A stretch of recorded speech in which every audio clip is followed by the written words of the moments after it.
GST Council yesterday was the 44th meeting of the GST Council.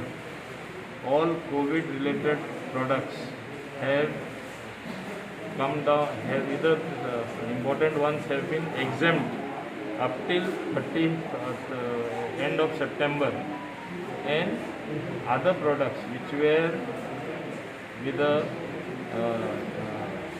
GST levy of 28%, like ambulances, I am giving an example, it has come down to 12. Rest all the products from 12% or 18%, they have been brought down to 5%. There was a misunderstanding that why not zero? If you make zero, there is something called input tax credit. They will not get the input tax credit which goes to the manufacturing of that product. So instead of prices coming down, they will have to load it to the price of the product, and with that mechanism, and prices on the contrary will go higher. So since it is COVID related, we have to get the people out of the pandemic.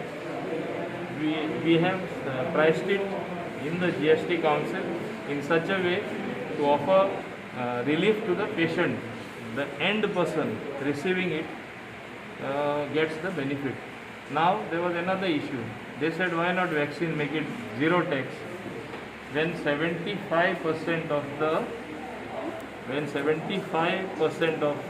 vaccines are going to be purchased by the central government and given to the state, and almost 90% where the central government or state governments are purchasing it, so tax will go back to the government only. So it makes no sense lowering it.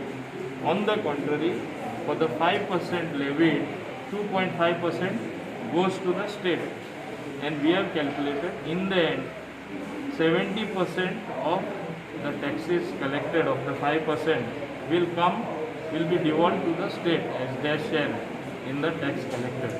So where is the loss for anybody? So government has been very careful without having an understanding. Some people initially made a demand that it should be 0%. It cannot be made 0%. As I said, ITC issue is the main issue. They will not be able to claim in ITC, and it will create further problem for them. In the whole chain it will create a problem.